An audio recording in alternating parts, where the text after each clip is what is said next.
चलिए आज हम बात करते हैं जनरल ऑर्गेनिक केमिस्ट्री में लेक्चर 2 पे बात करते हैं। इसमें हम बात करेंगे कि structural representation of organic compound. ठीक है, पहले 2 डायमेंशन स्ट्रक्चर, क्योंकि जनरली जो भी कहीं भी हम बुक्स में या नोटबुक में है तो वो तो 2 डायमेंशन की ज्योमेट्री आपकी बनती है। तो 2 डायमेंशनली कैसे रिप्रेजेंट करते हैं पहले वो चीज समझेंगे, क्योंकि जब भी आप नॉमेनक्लेचर या कोई भी चीज समझते हैं या कोई भी स्ट्रक्चर रिकॉग्नाइज करते हैं तो you should know their respective structures. Structure formula आपको पता होने चाहिए। स्ट्रक्चर फॉर्मूला जनरली जब भी आप देखेंगे तो 3 टाइप के मिलेंगे। One is complete, another is condense and third one is bond line structure. ठीक है, तो ये 3 फॉर्मूले होते हैं। कंप्लीट का मतलब प्रॉपरली आपके sigma and pi bond. Last lecture तक हमने सिग्मा या पाई बॉन्ड पढ़ा था कार्बन। ठीक है, if it is organic compound the carbon are capable to form covalent bond and the covalent bond are generally 2 type in the case of carbon. One is sigma, another is pi bond. ठीक है, तो यहां पर आपके पास complete condensation structure है। जैसे हम सबसे सिंपल एग्जांपल लेके चलते हैं। ठीक है, मान लीजिए आपके पास कोई एग्जांपल आ गया, इथेन का एग्जांपल अपन बात करें।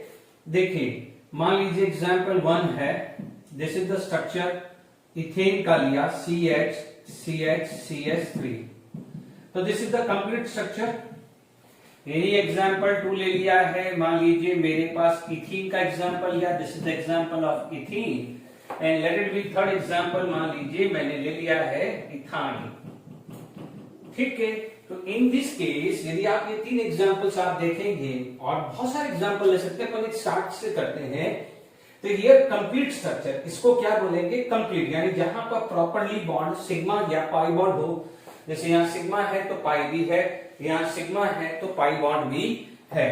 ठीक है, तो यहां पर इस चीज को बोला जाता है कंप्लीट स्ट्रक्चर। कंडेंस का मतलब जिसमें बॉन्ड शो नहीं होते। जैसे इसी का कंडेंस लिखें तो ये क्या है, मान लीजिए कंडेंस है तो CH3। ठीक है, कंडेंस फॉर्मूले के अंदर ये चीज हो जाती है, इट इज क्लियर कट कि यहां पर आपके पास कोई भी बॉन्ड नहीं दिखेगा, स्पेशली सिंगल बॉन्ड नहीं दिखेगा। डबल बॉन्ड होगा तो कार्बन कार्बन के बीच में डबल बॉन्ड होगा और कार्बन कार्बन के पीछे ट्रिपल बॉन्ड होगा, वो इंडिकेट होगा। बाकी अदर फंक्शनल ग्रुप के साथ भी होगा तो double bond triple bond show नहीं होगा, वो हमें ज्यूम करना पड़ेगा। जैसे लास्ट लेक्चर के अंदर मैंने आपको रिकॉग्नाइज करना सिखाया था। ठीक है, जैसे इसका कंडेंस फॉर्मूला क्या हो जाएगा, CH2, या ऐसे नहीं आएगा, देख लीजिए CH2 C double bond H2, इसका आ जाएगा HC ट्रिपल बॉन्ड CH। अब मान लीजिए ये बॉन्ड लाइन स्ट्रक्चर है। बॉन्ड लाइन स्ट्रक्चर यदि अपन को बनाना पड़े तो बॉन्ड लाइन स्ट्रक्चर में क्या होता है वो मैं अलग से बताता हूं बॉन्ड लाइन में। ठीक है, जैसे ये हो गया है तो this is complete structure formula, तो these are consider as a condense formula. एक और एग्जांपल ले लेते हैं। ठीक है, ज्यादा नहीं इसमें टाइम वेस्ट करते हैं, क्योंकि धीरे धीरे जब भी आप करेंगे। जैसे मान लीजिए ये क्या है, इथेन है, this is ethene, this is ethyne. तो ये मान लीजिए आपके पास आ गया मिथेनॉल। तो मिथेनॉल को आप ऐसे लिख सकते हैं। तो अभी मैंने सिर्फ 2 टाइप के स्ट्रक्चर बताए हैं। इसे बोलते हैं कंप्लीट, जिसपे सारे सिग्मा पाई बॉन्ड बताए जाते हैं, उसे कंप्लीट बोलते हैं। और जिसमें नहीं दिखाए जाते हैं उसमें कंडेंस हुआ। जैसे मान लीजिए, क्योंकि देखिए कंप्लीट स्ट्रक्चर में आपको क्लियर हो जाता है कि यदि हाइब्रिडाइजेशन बनाना है या सिग्मा पाई निकालना है तो आसान हो जाता है। जैसे मान लीजिए आपके पास ये स्ट्रक्चर हुआ CH3 COH, जिसको आप बोलते हैं इथेनॉइक एसिड। ठीक है, इथेनॉइक एसिड। ठीक है, आप नॉमेनक्लेचर में सीखेंगे इस चीज को। ये क्या हो जाएगा, CH3 एंड COH, है ना। इसको ऐसा भी मिला सकता है CH3 COH। ठीक है ना, क्योंकि आपको पता है ऐसे भी लिख सकते हैं एज वेल एज ऐसे भी इसको लिख सकते हैं। This is the condense formula, this is the complete structural formula. I hope ये है। फिर मैं और एग्जांपल लेके एनसीईआरटी का एग्जांपल लेके प्रैक्टिस और कराऊंगा। एक बेसिक्स आपको मैंने आइडिया दे दिया है। अब देखिए यहां पर जो भी मैं कंप्लीट स्ट्रक्चर ले रहा हूं या आगे बॉन्ड लाइन स्ट्रक्चर समझाने जा रहा हूं, दिस इज 2 डायमेंशन स्ट्रक्चर, ये सब क्या है, 2 डायमेंशन स्ट्रक्चर है, but we know that carbon if it is sp3 hybridisation, ठीक है, sp3 हाइब्रिडाइजेशन होगा तो can show the tetrahedral structure, और टेट्राहेड्रल स्ट्रक्चर क्या होता है, 3 डायमेंशन स्ट्रक्चर होता है। अब मान लीजिए आपके पास जब नेक्स्ट एग्जांपल आ जाता है, ठीक है, मान लीजिए आपके पास यहां पर, ठीक है, अब मान लीजिए आपको बनाना है बॉन्ड लाइन स्ट्रक्चर, ठीक है, मैंने एक आइडिया दे दिया, फिर मैं और एग्जांपल देके कंडेंस और उसमें कंप्लीट में और बताऊंगा, ठीक है। मान लीजिए आपको बॉन्ड लाइन बनाना है, ठीक है, बॉन्ड लाइन के लिए कुछ पॉइंट्स याद रख लीजिएगा। बॉन्ड लाइन जब स्ट्रक्चर बनाना है तो आप देखिएगा इंटरसेक्शन पॉइंट है ना, सेकेंड बेंड पॉइंट, ठीक है, एंड पॉइंट, यदि ये देखोगे तो these are consider as carbon, consider as carbon, ठीक है, इसको अपन कंसीडर क्या करते हैं, carbon, these are consider as carbon. Please ध्यान दीजिए, एक सिंपल एग्जांपल से स्टार्ट करता हूं कि मान लीजिए आपको CH3 CH2 CH2 CH3 दिया हुआ है, हाउ मेनी कार्बन 1 2 3 4, तो आप हो सकते हैं हम इसको इस टाइप से स्ट्रक्चर लिख दें, ठीक है, यानी आप इसको देखेंगे तो आप देखेंगे this is end point, this is the bend point, तो एंड पॉइंट 1 2, बेंड पॉइंट 1 2, तो these are considered as a carbon. Make sure if there is a multiple bond between carbon carbon तो वो इंडिकेट हो जाएगा, and hydrogen line structure, bond line structure में hydrogen self understood होता है, remaining valency of carbon या other group are satisfied by, sorry other atom are satisfied by hydrogen, ठीक है, ये आ गया है। जैसे मान लीजिए सेकेंड एग्जांपल आपके पास आ गया CH3 CH3, मान लीजिए CH double bond CH CH, मान लीजिए CH3 CH3, चलो इसको स्ट्रक्चर बनाना है, या इसको देख के ये भी बना सकते हैं, आप देख सकते हैं कि इसको आप क्या बोलोगे, कार्बन कार्बन कार्बन कार्बन, ठीक है, ये बना दिया है, यानी मुझे ये बनाना है तो, और ये दिया हुआ है, ये बनाना है तो कैसे काम करेंगे, इधर क्या बोलेंगे, कार्बन की एक valency satisfied, remaining hydrogen remaining hydrogen remaining hydrogen remaining hydrogen, तो ये आपका ऐसा बन जाएगा। Is it clear? अब इसको बनाना है तो कई बार ध्यान से समझ लीजिए, देखिए 1 2 3, ये यहां से ऐसा कुछ आ गया है, ठीक है, तो देख लीजिए ये 1 2 3, तो ये 1 2 3, ये वाला carbon, intersection point is carbon, this is intersection point carbon. अब आप देखिए ये ऐसा कुछ भी थोड़ा सा बैंड करके बनाएंगे तो यदि आप स्ट्रेट लिख दोगे तो गड़बड़ हो सकती है, C डबल बॉन्ड C, ये आया, मान लीजिए ऐसा थोड़ा बैंड कर दिया, ये ऐसा कर दिया, ऐसा कुछ भी बना सकते हैं, ऐसा फिक्स नहीं है कि आप ऐसे ही बना, आप ऐसे भी कर सकते हो। थोड़ा सा ध्यान रखना है कि कार्बन है तो उसको बैंड करना पड़ेगा, ठीक है ना, आप जरूरी नहीं कि आप यू बनाओ, आप यू भी बना सकते हो, मुझे बैंड चाहिए क्योंकि मुझे बैंड को ही कार्बन यदि ये मैंने लिया तो इसको बैंड करना पड़ेगा, जैसे मैंने ये लिया तो बैंड होगा, तो मुझे समझ में आ जाएगा कि यदि बैंड पॉइंट है या एंड पॉइंट है या इंटरसेक्शन पॉइंट है तो कार्बन है। तो आप देख लीजिए बॉन्ड लाइन स्ट्रक्चर को कैसे बनाया है वो भी क्लियर कर दिया मैंने, ठीक है। और एक एग्जांपल लेते हैं, फिर इस पे अपन पहले क्वेश्चंस करते हैं एनसीईआरटी के, ठीक है, ओके। ये बहुत फर्स्ट सेकंड लेक्चर में बहुत ज्यादा नहीं, फर्स्ट लेक्चर काफी इंपॉर्टेंट था, सेकंड लेक्चर में भी बहुत ज्यादा नहीं है, बट ये बहुत स्ट्रॉन्ग बेस है किसी नॉमेनक्लेचर या किसी स्ट्रक्चर को या आइसोमेरिज्म को समझने के लिए। ये जो लेक्चर है वो बहुत जरूरी है। मान लीजिए आपके पास ऐसा स्ट्रक्चर दिया हुआ है CH3 CH2 C triple bond CCOH, ठीक है, ऐसा स्ट्रक्चर है 2 3 4 5 1 2 3 4 5, ठीक है, मान लीजिए ऐसा आया है तो आपने यहां पर ट्रिपल बॉन्ड ले लिया है, देख लीजिए 1 2, ये 1 2 इधर ले लिया है, ये COH। अब आप ध्यान से समझ लीजिएगा, यहां पर आपको ऐसा स्ट्रक्चर देखने को मिलेगा, क्लियर, यानी इसको आप ऐसे कन्वर्ट कर सकते हैं या इसको ऐसे कन्वर्ट कर सकते हैं। आप देख लीजिए ये 1 2 3 कार्बन, 1 2 3 ये हुआ, ट्रिपल बॉन्ड हुआ तो ये कार्बन कार्बन के बीच में ट्रिपल बॉन्ड, ये आ गया कार्बन। आपको पता है CO को मैंने बताया है C double bond O, the next valency gate satisfied by OH। ठीक है, इसी का मान लीजिए कंप्लीट स्ट्रक्चर बनाना है तो आप इसका कंप्लीट स्ट्रक्चर भी बना सकते हैं। H this is condense structure, ठीक है, C ट्रिपल बॉन्ड CCOOH, ये this is complete structure, this is condense structure, this is bond line structure. I hope समझ में आ गया होगा। ठीक है, अब कुछ एनसीईआरटी के क्वेश्चंस हम डिस्कस कर लेते हैं। ठीक है,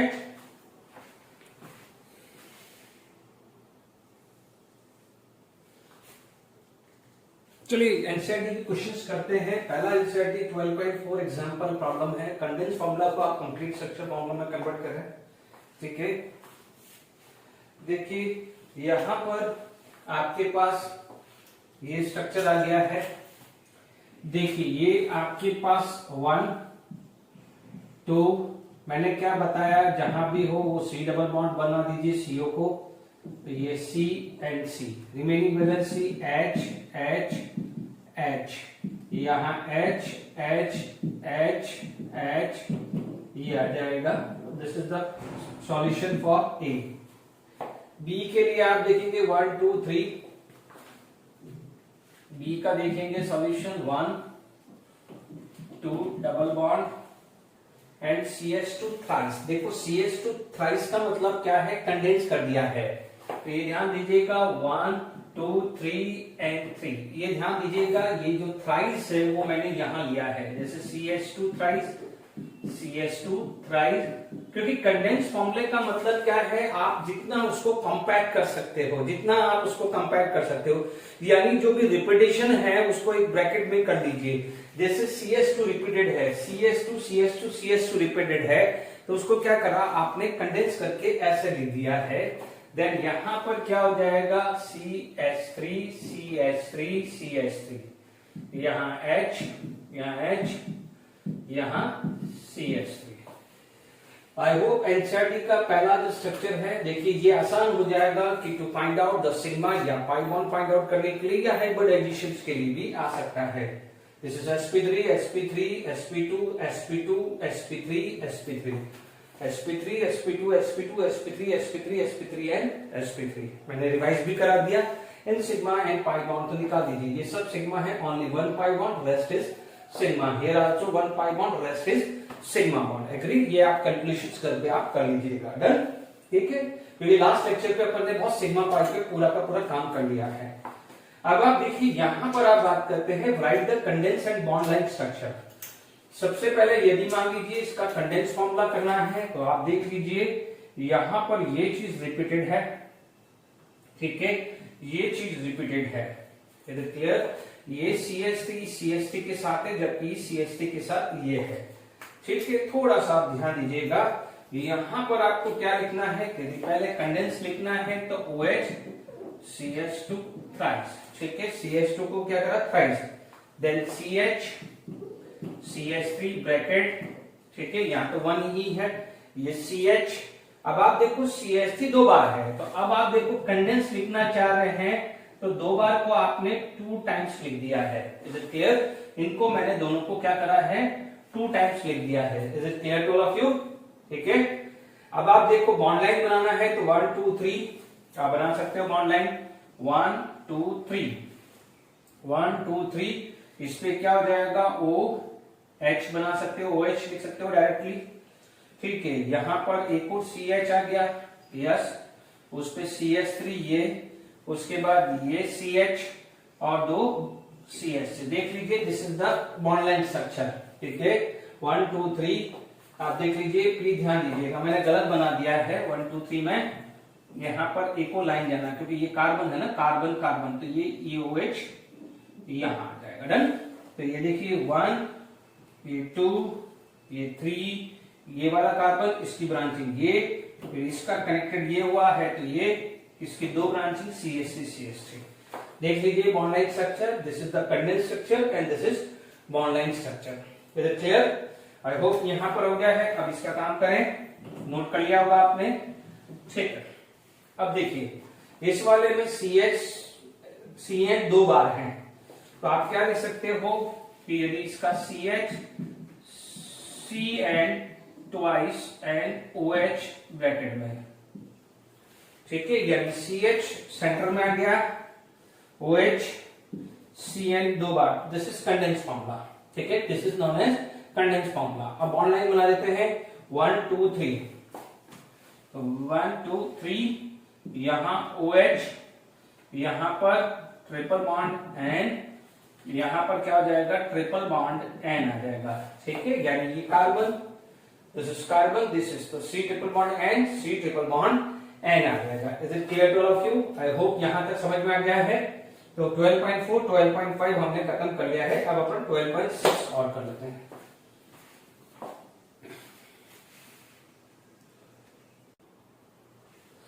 देखिए, expand each of the following bond line formula to show all the atom including carbon and hydrogen, ठीक है। अब आप देखो, this is the cyclic structure, ठीक है, यहां पर कार्बन आ जाएगा, तो we can draw like this, carbon carbon, ठीक है, मैंने बोला हुआ है, तो this is also the carbon, okay. Bend point is carbon, तो 1 2 3 4 5 6 बेंड पॉइंट इज कार्बन, ठीक है, बिल्कुल आराम से चल रहे हैं, ये कार्बन आएगा, तो सबसे पहले तो अपन ने कार्बन बना दिया। And I told you in bond line structure formula remaining valency of carbon gate satisfied by hydrogen. Is it clear? तो यहां पर क्या हो जाएगा H H H, यहां पर भी एक H आ जाएगा, here also one H, 1 2 and 3, 1 2 and 3, here 1 2, sorry यहां पर भी 2 आने चाहिए, ये 2 आना चाहिए, या 2 आना चाहिए, ठीक है, ये बन गया है, ठीक है। यहां पर आप देखेंगे 1 2 3 4 5 6 7 8, तो 1 2 3 4 5 6 7 8, ठीक है। यहां पर यह आ जाएगा H H H3 H H H H H H, ये H H, ये CH3 आ गया है,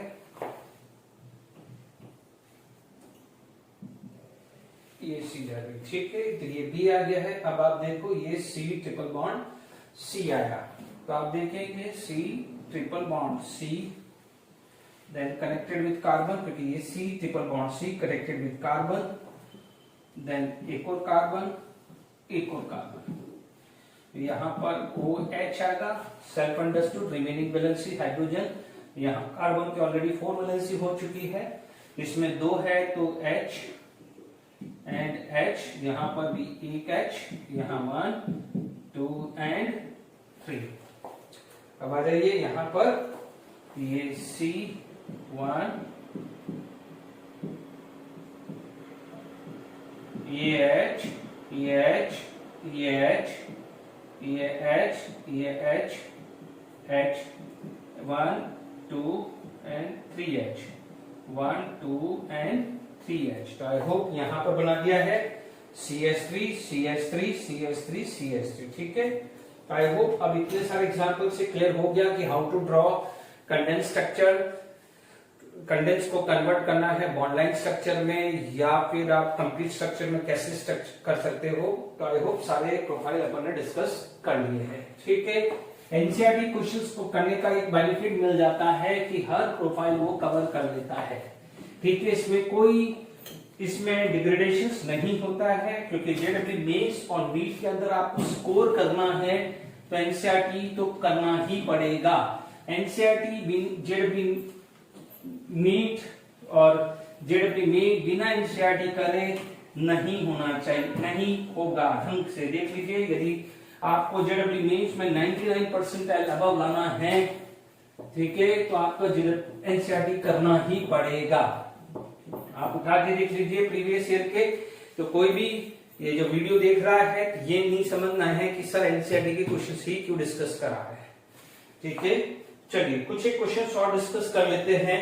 मान लीजिए कुछ एग्जांपल्स आप लेते हैं, जैसे CH2 CH2 CH2, इसे आप बोलते हैं साइक्लोप्रोपेन। ठीक है, तो cyclopropane you can draw like this. ये मान लीजिए CH2 CH2 CH2 CH2, तो ये क्या हो जाएगा, साइक्लोब्यूटेन आ जाएगा। This is cyclobutane. ठीक है, ओके। अब हम आगे बढ़ते हैं।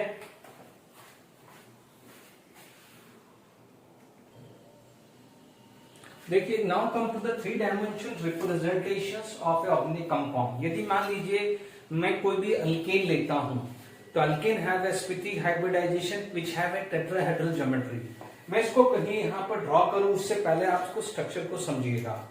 मैंने जो ये 2 रेड वाले हैं, तो दीज आर कंसिडर, ऐसा कुछ आएगा जिसको वेज डैश फॉर्मूला भी बोलते हैं।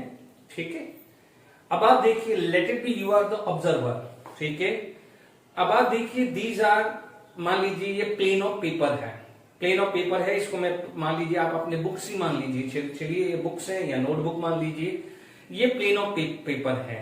तो दिस इज टुवर्ड यू, यानी toward observer, and this is away from the you. ठीक है, यदि मैं मेरी साइड देखूंगा तो this is toward myself and it is away from myself. But let it be this is the plane of paper, आपकी side होगा तो this is toward and this is away. तो similarly ये मैं observer हूं, तो this is toward me and this is away from me. ठीक है, तो अपन ये ध्यान रखना है।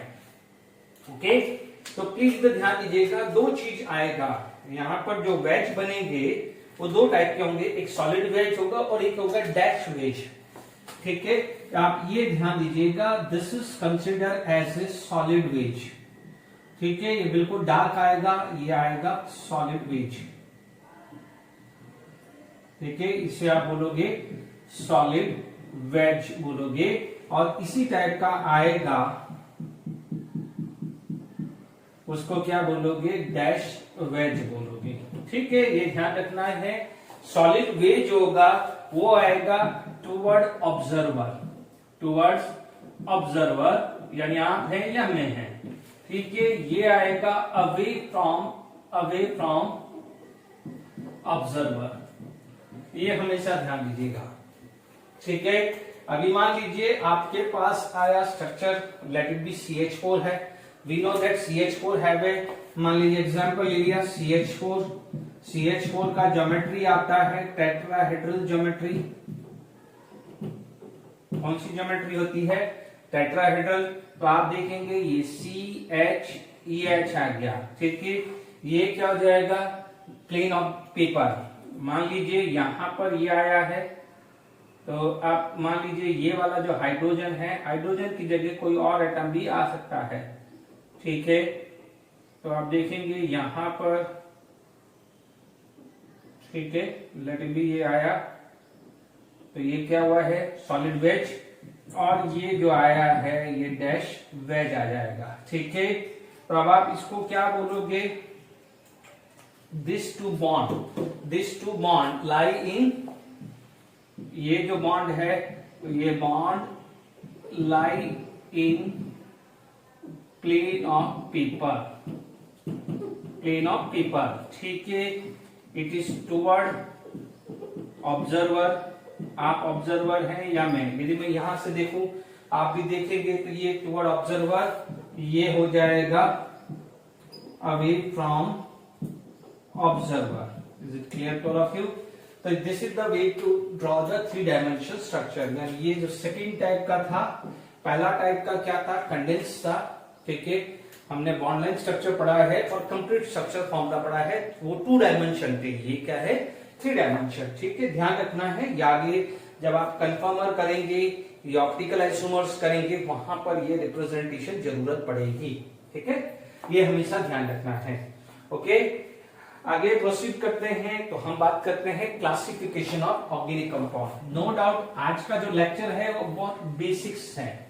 ठीक है, ये बहुत बेसिक्स आपको कराया जा रहा है आज के लेक्चर के अंदर, नो डाउट। क्योंकि देखिए, कोई भी चीज आपको ऑर्गेनिक में एंट्री करने के लिए, आपको रिएक्शंस मैकेनिक्स समझने के लिए आपको काफी बेसिक्स को समझना पड़ेगा। ठीक है, यहां पर आपके पास नेक्स्ट आ जाता है which is known as classification of organic compound. Classification of organic compound. देखिए जैसे जैसे ऑर्गेनिक आगे बढ़ेगी, जीरो से आगे बढ़ेगी, सबको रिकॉग्नाइजेशन मिल जाएगा। ठीक है, अब मान लीजिए कोई भी ऑर्गेनिक कंपाउंड है, ठीक है, ऑर्गेनिक कंपाउंड आपने सबसे पहले ये ले लिया। ठीक है, ऑर्गेनिक कंपाउंड के अंदर दो कैटेगरीज आ जाती है। पहली कैटेगरी आती है जिसको आप बोलते हैं ओपन बोल सकते हैं और असाइक्लिक बोल सकते हैं। ठीक है, दूसरा जो स्ट्रक्चर जो आता है which is consider as a cyclic compound, यानी जो रिंग वाले हैं, जैसे अभी अपन ने साइक्लोप्रोपेन, साइक्लोब्यूटेन, बेंजीन रिंग भी आएगी, वो सब क्या हो जाएगा, रिंग फॉर्म में आता है। ठीक है, ओपन चेन में कोई भी आप एग्जांपल ले सकते हैं, जैसे अल्कीन, अल्केनाइन, अल्काइन, जो भी ओपन चेन है। अभी थोड़ी देर पहले अपन ने स्ट्रक्चर लिया है, कोई भी आप एग्जांपल ले सकते हैं, जैसे मान लीजिए CH3 आपने ले लिया, इथेन ले लिया। क्लियर?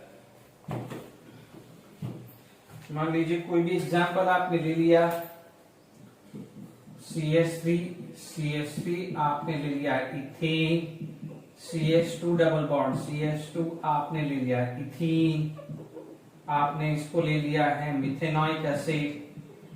ठीक है, मान लीजिए CH3OH है तो ये methanol. These are open structure, यानी यहां पर कोई रिंग नहीं है, इसे ओपन या साइक्लिक कंपाउंड बात करेंगे। अब आप देखिए साइक्लिक के अंदर भी दो टाइप के होते हैं। साइक्लिक के अंदर भी दो टाइप के होते हैं, एक होता है एलिसाइक्लिक, ठीक है, दूसरा होता है एरोमेटिक। एरोमेटिक कंपाउंड बोल सकते हैं या एरिन्स भी बोलते हैं। क्या बोलते हैं? एरिन्स भी बोलते हैं इनको। ठीक है, एरोमेटिक यानी एरोमा से है, यानी इनके अंदर फ्रेग्रेंस होती है।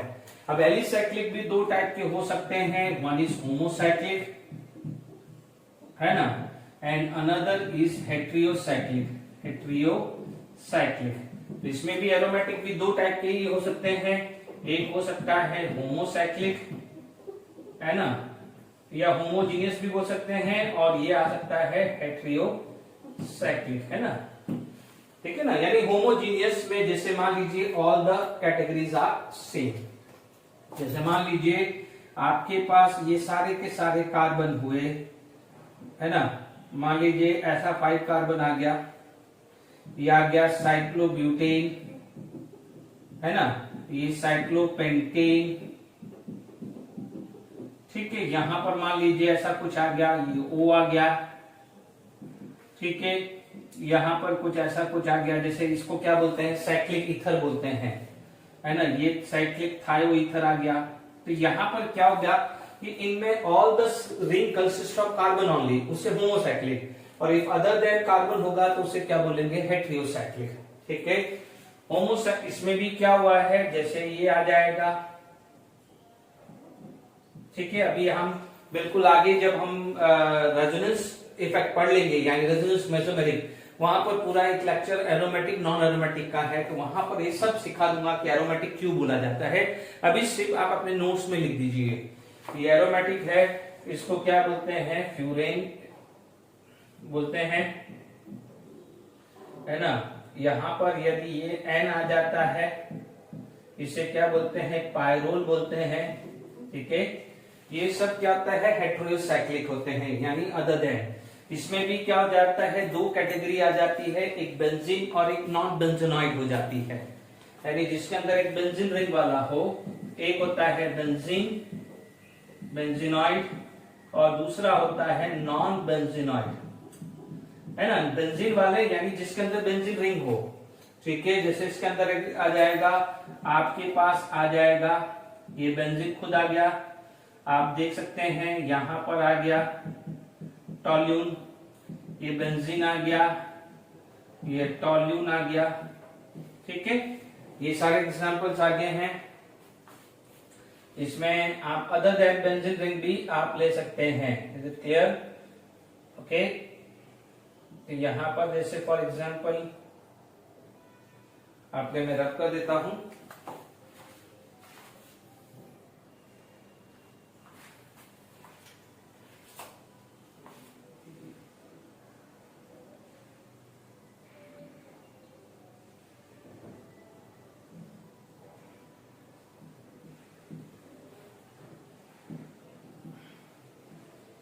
इसको बोलते हैं प्रोपोनॉन। ठीक है, ये कौन सी कैटेगरी आ गई है जिसके अंदर बेंजीन है। ठीक है, तो ये समझ लीजिए थोड़ा सा कंजेस्टेड है, आप देख लीजिए एक ही में आपने ये ले सकते हैं। क्लियर, एलिसाइक्लिक यानी ओपन, यहाँ पर कोई रिंग नहीं है, यहाँ पर क्या है, रिंग है। ओके, बट यहाँ पर all atom are carbon, here other than carbon भी है इसलिए हेटेरो लिखा। सेम यहाँ पर एरोमेटिक है, अदर देन कार्बन आ जाएगा तो हेटेरोसाइक्लिक एरोमेटिक। एरोमेटिक में होमोसाइक्लिक में भी दो टाइप के होते हैं। देखो रिंग के अंदर कार्बन है, आप बोलोगे ऑक्सीजन है तो ऑक्सीजन रिंग के अंदर नहीं है, तो यानी if all the carbon in a ring उसे बोलेंगे बेंजीनॉइड होमोसाइक्लिक टाइप। पर ये क्या हुआ, बेंजीन रिंग हुआ, जैसे यहाँ OH लगा देंगे तो फिनॉल NH2 लगा देंगे, एनिलीन, नैप्थलीन, एंथ्रासीन, ये सब क्या है, बेंजीन की कैटेगरीज में आते हैं। यानी आप ये समझ लीजिएगा दिस इज द बेस, ये बेंजीन रिंग आनी चाहिए, 1 2 होगी तो नैप्थलीन, 3 होगी तो एंथ्रासीन। जब आप एरोमेटिक पढ़ोगे तो मैं वहां पर सारे और डिस्कस करूंगा। आई होप यहाँ क्लासिफिकेशन ऑफ ऑर्गेनिक कंपाउंड हो गया है। अब हम स्टार्ट करते हैं होमोलोगस सीरीज की बात करते हैं। ठीक है, देखिए होमोलोगस सीरीज की बात करें, a group of series of organic compound each containing A characteristics functional group form है होमोलोगस सीरीज। जैसे आप देखते हैं फंक्शनल ग्रुप्स कौन कौन से हो सकते हैं, जैसे COH ग्रुप आ गया तो कार्बोक्सिलिक एसिड, OH ग्रुप आ गया तो आप बोलोगे अल्कोहल, CHO आ गया तो अल्डिहाइड। जैसे हमने पढ़ा इनिशियल क्लासेस में methanol, ethanol, propanol, butane, methane, ethane, propane, butane, pentane, ethene, butene, pentene, है ना, हेक्सीन। ठीक है, ये सब के अंदर क्या होता है कि these are known as homologous series, a group or series of organic compound each containing a characteristic functional group form a homologous series. ठीक है, and the member of the series are called known as homologous. ठीक है, homologous के लिए क्या हो जाएगा, members have a common general formula। जैसे आप यहाँ बोलोगे अल्केन है, जैसे मान लीजिए आप बोलते हो कि फॉर एग्जाम्पल यदि अल्केन का जनरल फॉर्मूला बोलोगे तो CnH2n+2 बोल दिया। अल्कीन का आपने बोल दिया तो आप बोलोगे CnH2n बोल दिया। अल्काइन का आपने जनरल फॉर्मूला बोला तो CnH2n-2 आ गया। Is it clear? अब आप देखिए इनके अंदर आप बोलोगे मेंबर्स है कॉमन प्रीफिक्स और सफिक्स। जनरली तो सफिक्स ही ज्यादातर होते हैं, जैसे methane all, ethane all, butane all, methane ऑइक acid, ethane ऑइक acid, तो सबके अंदर कॉमन प्रीफिक्स आ रहा है, कॉमन सफिक्स आ रहा है। यदि ईथर आता है तो ईथर में प्रीफिक्स आता है, तो ठीक है, they have a common prefix और सफिक्स। ठीक है, आप क्या लिखेंगे, कॉन्जुगेटिव मेंबर। यदि मैं बात करूं, ठीक है, molecular formula, molecular formula of conjugative members are differ by CH2, differ by CH2, यानी इनका फॉर्मूला CH2 है। जैसे मान लीजिए एग्जांपल है मीथेन CH4, ठीक है, C2H6 इथेन है, C3H8 प्रोपेन है। इन दोनों का फॉर्मूले में डिफरेंस कितना आया, CH2। इन दोनों के फॉर्मूले में डिफरेंस क्या आया, CH2। ऐसा ही आप मिथेनॉल इथेनॉल में देख लीजिए, इथेनॉल प्रोपेनॉल में देख लीजिए, प्रोपेनॉल ब्यूटेनॉल के अंदर आप देख लीजिए। तो molecular formula of a conjugative member are differ by CH2। ठीक है, अब आप देखिए यदि आप देखेंगे मॉलिक्यूलर मास, यदि मैं नेक्स्ट पॉइंट बात करूं, इसके बाद का पॉइंट है, तो molecular mass of conjugative member are differ by 40, differ by 40। कितना होगा 40, क्योंकि कार्बन का कितना होता है 12, हाइड्रोजन का क्या है 2। तो यहां पर आप देख सकते हैं 16, यहां पर 30, तो इनका 44 है, इनका 40 यूनिट और 14 यूनिट का डिफर है। तो 4th पॉइंट क्लियर हो गया, this is 4th point. Is it clear? अब आप देखो इसके बाद क्या है, दे हैव ए मेंबर्स है कॉमन केमिकल प्रॉपर्टीज इनकी क्या होती है, सेम ही टाइप की होती है, से दे हैव द सेम, या कॉमन तो नहीं लिखेंगे, सेम ही लिखते हैं, सेम केमिकल प्रॉपर्टी। जैसे मान लीजिए अल्कोहल, जैसे जब आप अल्कोहल पढ़ेंगे या alkyne plus H2 will form alkane, आप इनिशियल क्लासेस में पढ़ा होगा या इनिशियल चैप्टर में, तो आप इथेन प्लस H2 इथेन बनेगा, प्रोपीन प्लस H2 प्रोपेन बनेगा, ब्यूटीन प्लस H2 क्या बनेगा, ब्यूटेन। तो इनकी केमिकल प्रॉपर्टीज क्या होगी, सेम। बट क्या हुआ है कि इनका मॉलिक्यूलर मास डिफरेंट है, इनका मॉलिक्यूलर मास क्या है, डिफरेंस है। तो क्या होगा कि मेंबर्स है डिफरेंट फिजिकल प्रॉपर्टी डिफरेंट होती है, क्या आता है, डिफरेंट फिजिकल प्रॉपर्टीज, ठीक है। तो ये बात आती है होमोलोगस सीरीज या होमोलोगस मेंबर के बारे में, ये पूछा जा सकता है कि which of the following is homologous member या होमोलोगस बोला जा सकता है, ठीक है। आगे हम बढ़ते हैं।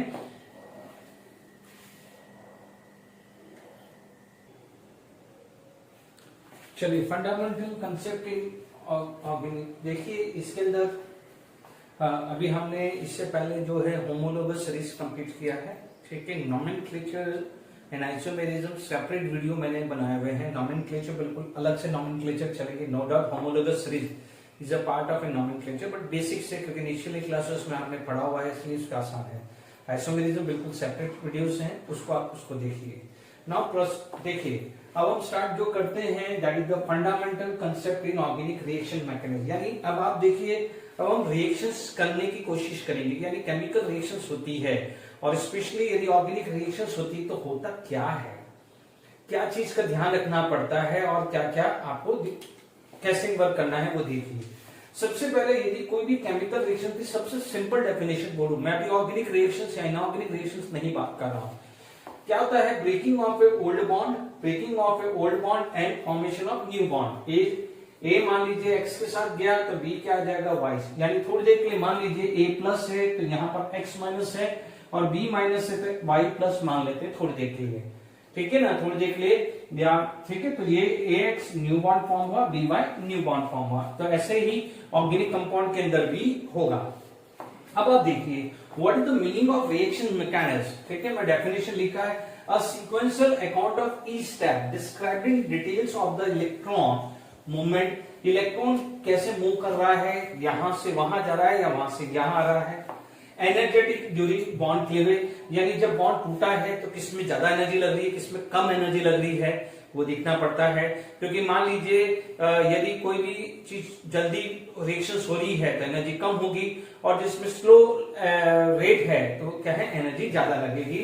वो धीरे धीरे आगे पढ़ेंगे तो आप क्लियर होता रहेगा। बॉन्ड फॉर्मेशन, नया बॉन्ड कौन सा फॉर्म हुआ है, ठीक है, and the rate of a transformation of a reactant into product is refer to a reaction mechanism, यानी आप देखेंगे यहाँ पर आप इलेक्ट्रॉन कहाँ मूव हो रहा है, एनर्जी कितनी यूज हो रही है, रेट ऑफ रिएक्शंस क्या है, फास्ट है या स्लो है, बॉन्ड क्लीवेज हो रहा है तो कौन सा बॉन्ड बन रहा है। जैसे मैंने एक सिंपल केस बोला था कि थोड़ी देर के लिए ये पॉजिटिव मान लें तो सिर्फ नेगेटिव ही बॉन्ड बना रहा है, यदि ये नेगेटिव मान ले तो ये पॉजिटिव बॉन्ड बना रहा है। तो ये सारी जो स्टडीज होती है उसे आप क्या बोलते हैं, रिएक्शन मैकेनिज्म, ठीक है।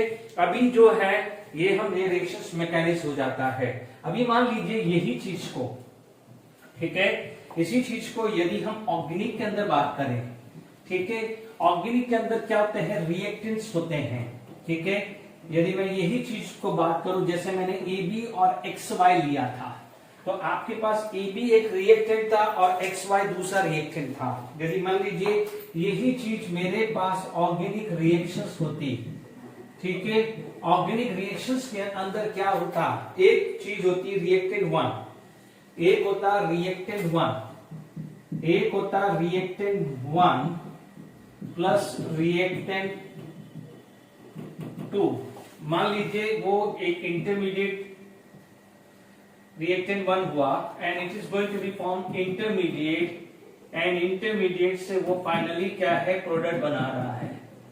Is it clear to all of you. अब आप देखिएगा यहां पर एक वर्ड जो आएगा वो आएगा सबस्ट्रेट। सबस्ट्रेट यानी धीरे से ज्यादा मत समझ लीजिए, एक सिंपल वे में बता देता हूं कि ऑर्गेनिक कंपाउंड को सबस्ट्रेट बोलते हैं। जो यानी नए new provide carbon to new bond, यदि न्यू बॉन्ड बन रहा है और उसमें जो भी रिएक्टेंट कार्बन प्रोवाइड कर रहा है उसे हम क्या बोलते हैं, ऑर्गेनिक कंपाउंड। और ये होता है अटैकिंग रिएजेंट, इसे क्या बोलते हैं, अटैकिंग रिएजेंट। तो जब इस पे अटैक करेगा तो बॉन्ड टूटेगा, बॉन्ड टूटेगा तो it is going to be form intermediate, it is going to be form intermediate. And intermediate जैसे मान लीजिए यहां पर ये बॉन्ड टूटा, वो बॉन्ड क्लीवेज क्या कैसे होते हैं वो अभी हम आगे पढ़ेंगे, ठीक है। तो वो जो बॉन्ड टूटेगा तो यहां से इस पे अटैक करके वो बॉन्ड बनेगा, यानी ओल्ड बॉन्ड टूटेगा, इसका भी ओल्ड बॉन्ड टूटेगा, इसका भी ओल्ड बॉन्ड। जैसे अभी अपन ने पढ़ा है एबी थोड़ी देर के लिए मान लीजिए ऑर्गेनिक कंपाउंड, XY मान लीजिए रिएजेंट है, तो AB में AX और BY बना, तो वैसे क्या हो जाएगा, AB टूटेगा, AB यानी ऑर्गेनिक कंपाउंड टूटता है तो वो डिफरेंट इंटरमीडिएट्स बनते हैं, वो हम धीरे धीरे आगे बात करते रहेंगे। Is it clear to all of you? तो अब आप देखिए, यदि जो कार्बन प्रोवाइड कर रहा है उसे सबस्ट्रेट बोल रहे हैं और अटैकिंग रिएजेंट है, ठीक है। यदि दोनों ही कार्बन देता है, रिएक्टेंट 1 और रिएक्टेंट 2 दोनों ही कार्बन देता है, तो फिर आपकी चॉइस आर्बिट्रेरी हो जाती है, यानी जिस पे जो ऑर्गेनिक कंपाउंड पे फोकस ज्यादा होता है उसे आप सबस्ट्रेट बोल सकते हैं, ठीक है, उसे क्या बोल सकते हैं, आप सबस्ट्रेट बोल सकते हैं, ठीक है। ये जनरल इंट्रोडक्शन हुआ है। Is it clear to all of you? Okay, देखिए दूसरी चीज आ जाती है कि concept to understand reaction mechanism. यदि आप रिएक्शन मैकेनिज्म के कंसेप्ट को समझना चाहते हैं तो आपको क्या क्या चीज का ध्यान रखना पड़ता है। देखिए, एक होता है बॉन्ड क्लीवेज, बॉन्ड कैसे क्लीवेज होता है वो अभी मैं लूंगा। दूसरा जो चीज आ जाती है वो आ जाता है टाइप ऑफ रिएजेंट, है ना। तीसरा जो चीज आ जाती है वो आ जाती है इंटरमीडिएट्स क्या क्या होते हैं, ठीक है। और चौथी जो चीज आ जाती है इलेक्ट्रॉनिक इफेक्ट। जो सबसे ज्यादा जो इंपॉर्टेंट है वो आता है इलेक्ट्रॉनिक इफेक्ट, क्योंकि इलेक्ट्रॉन का कैसे मूवमेंट है, ठीक है। हालांकि सभी इंपॉर्टेंट है, सब पे क्वेश्चन बनता है, बट ये सबसे ज्यादा इंपॉर्टेंट है, इसके वीडियो सेपरेट बनाऊंगा मैं, ठीक है। इंटरमीडिएट्स, ये हम bond cleavage, type of reagent, intermediate, electronic effects, ये चीज समझना चाहिए। तो सबसे पहले बॉन्ड क्लीवेज या फ्यूजन भी बोलते हैं, बॉन्ड क्लीवेज भी बोल सकते हैं, फ्यूजन ऑफ बॉन्ड भी बोल सकते हैं, फ्यूजन ऑफ कोवेलेंट बॉन्ड भी इस चीज को हम बोल सकते हैं, फ्यूजन बोल सकते हैं, क्लीवेज बोल सकते हैं, ब्रेकिंग ऑफ बॉन्ड भी बोल सकते हैं। Is it clear? ठीक है, तो यहां पर ये चार चीज जानना जरूरी है। तो सबसे पहले अपन स्टार्ट करते हैं इसमें बॉन्ड क्लीवेज या फ्यूजन ऑफ बॉन्ड, ठीक है।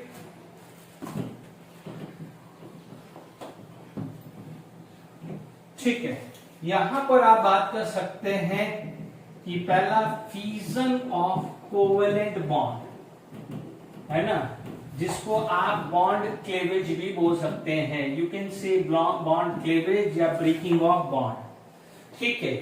एक सिंपल सी बात है कि आप दो फ्रेंड हैं या दो ब्रदर सिस्टर हैं या ब्रदर ब्रदर हैं, आपके बीच में डेयरी मिल्क आ गई, ठीक है। तो आप दो ही चीज कर सकते हो, या तो उस डेयरी मिल्क को इक्वल डिवाइड कर सकते हो या अनइक्वल डिवाइड कर सकते हो, दो ही चीज आएगा। इक्वल डिवाइडेड हुआ तो आप बोलोगे इक्वल डिस्ट्रीब्यूशन, तो उसे बोलेंगे होमोलिसिस, और अनइक्वल डिस्ट्रीब्यूशन होगा तो उसे बोलेंगे हेटेरोलिसिस। सिंपल लॉजिक है और कोई ज्यादा इसमें बात समझने वाली नहीं है। फ्यूजन ऑफ कोवेलेंट बॉन्ड की बात करें तो आपके पास दो टाइप के फ्यूजन होते हैं। सबसे पहला आता है आपके पास हेटेरोलाइटिक फ्यूजन, बच्चों उसको क्लीवेज, हेटेरोलाइटिक क्लीवेज भी बोल सकते हैं, ठीक है। हेटेरोलाइटिक फ्यूजन भी बोल सकते हैं। जैसे मान लीजिए आपके पास AB आया बॉन्ड, ठीक है, ये इलेक्ट्रॉन लेके चला गया तो A प्लस बी माइनस आया, because covalent bond consist of A 2 electron. ठीक है, ए से बी ले गया तो क्या है, ए से बी ले गया तो व्हाट हैपन, इसके पास क्या है, ये इलेक्ट्रॉन आ जाएगा, यानी ये जो ऑर्बिटल है which contain this lone pair. ठीक है, तो A become deficient and B become electron rich. यहां पर बोलेंगे अनइक्वल डिस्ट्रीब्यूशन ऑफ इलेक्ट्रॉन। ठीक है, डेफिनेशन अपन लिख देते हैं। ओके,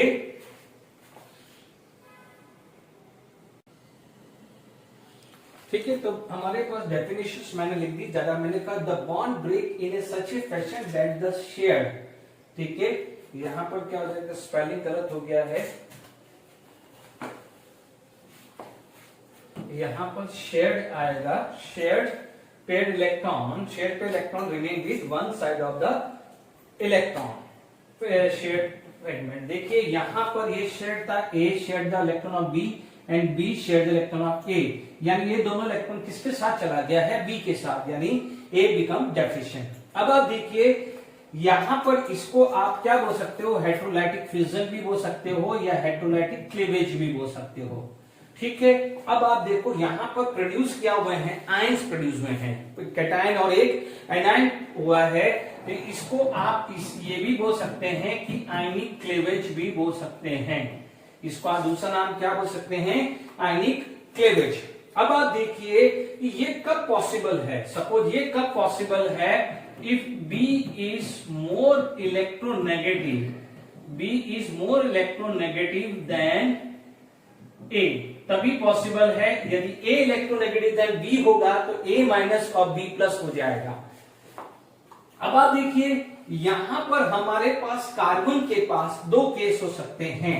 यहां पर यदि पहला केस आ जाए कि एग्जाम्पल 1 HCl, ठीक है, लेट इट बी, और यहां पर आपने हीट किया है। अब आप देखिए क्लोरीन इज मोर नेगेटिव, तो आप यहां पर आप बोलोगे, ढंग से समझना, यहां पर आप देखेंगे 1 2, तो कार्बन के पास 8 इलेक्ट्रॉन है आफ्टर शेयरिंग, ये पूरा का पूरा है, हाइब्रिडाइजेशन उसका sp3 है। ठीक है, शेप उसका क्या है, टेट्राहेड्रल है, ये भी क्लियर हो जाना चाहिए। अब आप देखो जो ये दो इलेक्ट्रॉन जो मैंने मार्क किए हैं, जिसको शेयर किया है, ये Cl ले जाएगा, तो ध्यान दीजिएगा Cl ले जाएगा तो CHH। ठीक है, यहां पर क्या है, ये प्लस चार्ज हो जाएगा and this is going to be Cl minus. ठीक है, अब इसे क्या बोला जाता है, मैंने अभी आपको थोड़ी देर पहले समझाया था कि मान लीजिए ये सबस्ट्रेट है, इसके ऊपर कोई रिएजेंट ने अटैक किया है। ठीक है, रिएजेंट ने अटैक किया है तो डेफिनेटली रिएजेंट जब अटैक करेगा तो ओल्ड बॉन्ड ब्रेक होगा, तो ओल्ड बॉन्ड ब्रेक हुआ, जब ओल्ड बॉन्ड ब्रेक होता है तो इस तरह से सबस्ट्रेट यानी ऑर्गेनिक कंपाउंड डिवाइड हो जाते हैं। उसके अभी जो हम यहाँ पर बॉन्ड जब टूटा है एक आयनिक टाइप हुआ है, तो here chlorine is more negative, इसलिए कार्बन को ऊपर क्या है, प्लस चार्ज आया है। इस टाइप की सिचुएशंस को बोला जाता है कार्बोकैटायन। ठीक है, carbocation it is considered as a intermediate, मैंने जो थर्ड केस लिखाया था इंटरमीडिएट, तो इसमें ये इंटरमीडिएट आ गया है। इंटरमीडिएट की स्टेबिलिटी हम हाइपर कॉन्जुगेशन या रेजोनेंस या इंडक्टिव इफेक्ट पढ़ेंगे, जो इलेक्ट्रॉनिक इफेक्ट है वहां पर हम पढ़ेंगे स्टेबिलिटी। ठीक है, तो वहां तक थोड़ा सा वेट करना पड़ेगा कि कौन सा इंटरमीडिएट ज्यादा स्टेबल होता है। बट यहां पर ये बना है कार्बोकैटायन, क्योंकि कार्बन उसके ऊपर प्लस चार्ज है, कार्बोकैटायन बोलते हैं। इसको ये भी बोला जाता है carbonium, it is just like as ammonium, Em positive charge. अब आप देखो दिस हैव 8 इलेक्ट्रॉन, तो इसके पास कितने रहेंगे, 1 2 3 4 5 6। इस ऑर्बिटल के अंदर कुछ भी नहीं है, एम्प्टी ऑर्बिटल है, this is empty orbital, make sure only 1 2 3 4 5 6, तो 6 इलेक्ट्रॉन है। ठीक है, अब आप देखो only 3 bonded orbital, this is empty orbital, तो VSC पेयर थ्योरी के हिसाब से यदि 3 बॉन्डेड पेयर होगा, है ना, तो आपके हाइब्रिडाइजेशन क्या आ जाता है, sp2, और शेप जो आ जाता है trigonal pyramidal, trigonal planar, sorry not pyramidal, trigonal planar, क्योंकि यहां पर लोन पेयर है नहीं, यदि लोन पेयर होता तो पिरामिडल बनता। तो आप देखिए सबसे पहला जो केस है इसके अंदर मैंने साथ में इंटरमीडिएट भी समझा दिया है। 5 टाइप इंटरमीडिएट होते हैं, कार्बोकेटाइन, कार्बोनाइन, इसके बाद बता रहा हूं कार्बन फ्री रेडिकल जब होमोलैटिक क्लीवेज होगा तब समझा दूंगा। कार्बिन बनता है, जब भी मैं अल्कीन पढ़ाऊंगा वहां पर कार्बिन कैसे फॉर्म होता है वहां पर समझा दूंगा। नाइट्रीन, जो भी हम नाइट्रोजन कंटेनिंग कंपाउंड पढ़ते हैं वहां पर नाइट्रीन कैसे प्रोड्यूस होता है वो समझा दूंगा। ठीक है, तो जैसे जैसे टॉपिक चलेगा मैं आगे समझाता रहूंगा। ठीक है ना, तो ये पहला केस क्लियर हो गया, कार्बोकेटाइन यानी फर्स्ट इंटरमीडिएट हो गया है। ठीक है, इसके बाद यदि मान लीजिए यानी यहां पर chlorine is more negative, late it B second case आप लेते हैं, इसी में आप सेकेंड केस ले रहे हैं, बी केस बी ले रहे हैं। मान लीजिए इसमें कोई और एटम है जो कार्बन से, इसमें carbon is more electronegative, second case में क्या है, कार्बन इज मोर इलेक्ट्रोनेगेटिव। तो अब क्या करेगा, ध्यान से समझना, दिस इज द इलेक्ट्रॉन, तो ये शेयर इलेक्ट्रॉन किसके साथ चले जाएंगे, कार्बन के साथ। शेयर इलेक्ट्रॉन किसके साथ चले जाएंगे, कार्बन। दो ही तो केस हो सकता है, यदि आयनिक क्लीवेज होगा या तो कार्बन को लॉस होगा या कार्बन को गेन होगा। लॉस कब करेगा, when it is bonded with more electronegative. Gain कब होगा, when it is bonded with less electronegative. Is it clear? Now let it be Z is less electronegative than carbon. Chlorine इससे पहले था, chlorine is more negative than carbon, इसलिए chlorine एक carbon से electron लेके चला गया। And Z is less electronegative than carbon, तो Z क्या करेगा, कार्बन को इलेक्ट्रॉन दे देगा। अब ढंग से समझना है, यहां पर प्लीज इधर ध्यान दीजिए, केयरफुली रहिए। यहां पर ये दोनों इलेक्ट्रॉन है, ये दोनों इलेक्ट्रॉन है वो यहां है और ये माइनस चार्ज आया हुआ है। Is it clear? बिल्कुल गलती नहीं होनी चाहिए, बहुत जने गलती कर देते हैं और Z के ऊपर प्लस चार्ज आ गया, Z कोई भी ले ले। अब आप देखो एक कैरी चार्ज, तो इसको क्या बोलते हैं, एनायन, तो इसे क्या बोलेंगे, एनायन। तो ये आ जाएगा कार्बो एनायन, इसे क्या बोलेंगे, कार्बो एनायन। बट ध्यान दीजिएगा 1 2 3 4 5 6 7 8, इसके पास इलेक्ट्रॉन 8 के 8 ही रहने वाले हैं। ठीक है, हाइब्रिडाइजेशन जो आएगा वो आ जाएगा sp3, hybridisation is sp3। But ध्यान दीजिएगा हाइब्रिडाइजेशन sp3 है, इसके पास एक लोन पेयर आ गया, 3 bonded pair, 3 bonded pair and 1 lone pair. तो VSC पेयर थ्योरी में पढ़ा है AB3E, AB3E यानी total 4 orbital, 3 for bonded 1 for lone pair. तो हाइब्रिडाइजेशन क्या होगा, sp3। But because of lone pair क्या होगा, शेप आ जाएगी pyramidal, just like as ammonia. ठीक है, तो इसका जो शेप आएगा ट्रायगोनल पिरामिडल। तो अब आप देखो, this is intermediate number 2। First is carbocation या कार्बोनियम, इसे बोलते हैं कार्बोएनायन, कंफ्यूजन नहीं होना चाहिए, वो कार्बोनियम और ये कार्बोएनायन है। ठीक है, तो ये आ गया है।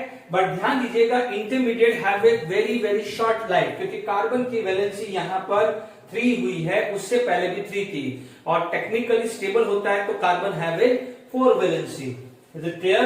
अब आप देखिए सेकंड केस आप पढ़ रहे हैं, यहां पर जो क्लेवेज है उसे आप बोलते हैं, सेकंड जो क्लेवेज आ जाएगा वो आ जाएगा heterolytic cleavage, sorry homolytic cleavage.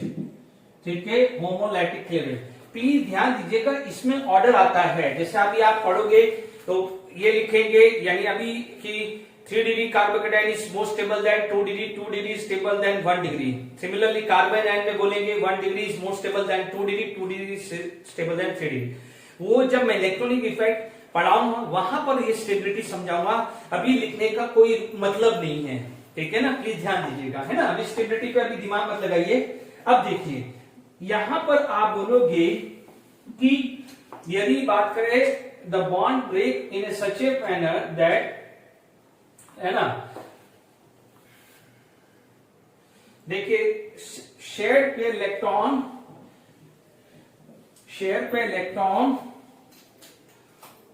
देखिए यहां पर आप देखिएगा, यहां पर एरो भी देखिएगा, यहां पर आप देखिएगा कि ये है, इसका इलेक्ट्रॉन इसके साथ चला गया, इसका इलेक्ट्रॉन इसके साथ होगा, हाफ एरो बना रहे हैं। ठीक है, क्या बना रहे हैं, half arrow. Is it clear? तो यहां पर आप एक चीज का ध्यान रखिएगा, किसी को भी गेन और किसी को भी लॉस नहीं हुआ है, यानी इक्वल डिस्ट्रीब्यूशन हुआ है। The bond break in such a fashion that share the equal distribution, बहुत सिंपल लिख रखा है, equal distribution